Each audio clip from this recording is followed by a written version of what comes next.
Hi there, welcome to another episode of InSync Videos. Today, we're going to go through with you the BlackBerry Playbook, which has just arrived in our office, and this is our first look at the review set. You can see that there's no button on the front. The only buttons you can see is the on-off button, the volume button, as well as the play pause button. This is the jack for your 3.5mm headphones. And on the bottom of the Playbook, you can see the micro USB port and the HDMI port. Very clean design, only a little bit of a rounded edges. The only branding that BlackBerry has done to this Playbook is the logo in front and the one on the back. Okay, the BlackBerry comes with two cameras. The front facing one is a 3 megapixel camera, and then there's a back one that is 5 megapixel camera. When you first use the Playbook, basically you need to retrain what the gesture that you've been used to. Like for example, swiping from bottom up basically gives you the apps that's in the Playbook. And swiping from top down basically gives you information about the tablet, Wi-Fi connectivity, as well as any of the settings that you want to change.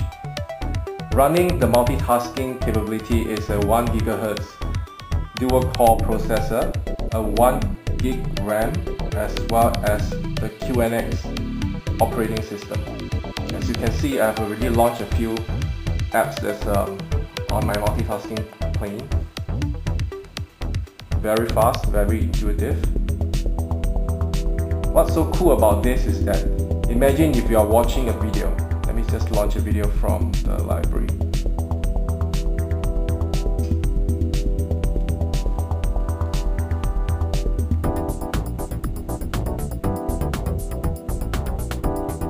As you can see, amazing display.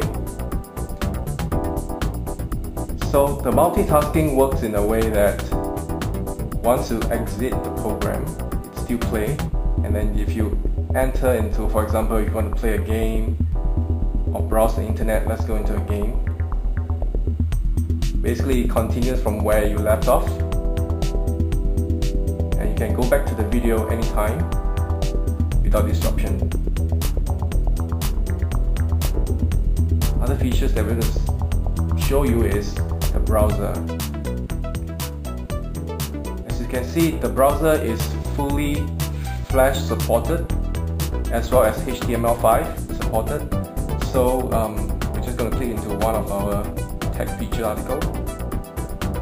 Very fast loading, pinch to zoom, and it doesn't give you the pixelation that comes with some other tablets that you have in the market. Very sharp text, good for reading, and you can always go to any other browse, other pages from here.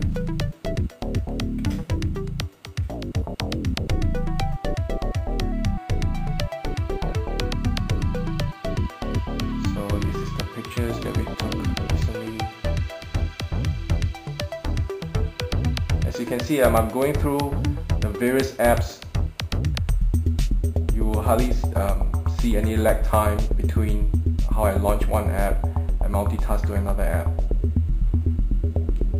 The other thing about the BlackBerry is that there is no button in front, as I mentioned earlier.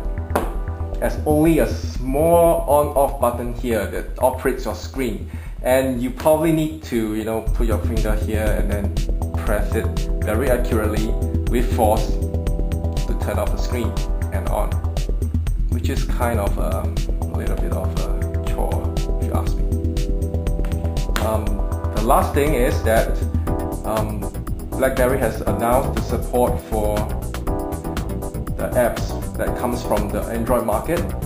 So you'll soon see a lot of Android apps that floods into what they call the BlackBerry apps world. The thing is that it still needs to go through an approval process for the apps world, for the apps to be sold here on the BlackBerry Playbook. So other than that, this is a great device for work and play, and I'm just going to show you the keyboard, the last thing. So diagonal swipe brings up the keyboard. It's a shortcut for BlackBerry Playbook. And for me, personally, I feel that using the thumb to type is so much easier on this smaller size tablet, and you can see it fits very well on your hand as well, and you can definitely bring this out for meetings, for showcasing your portfolio, media, and everywhere you go.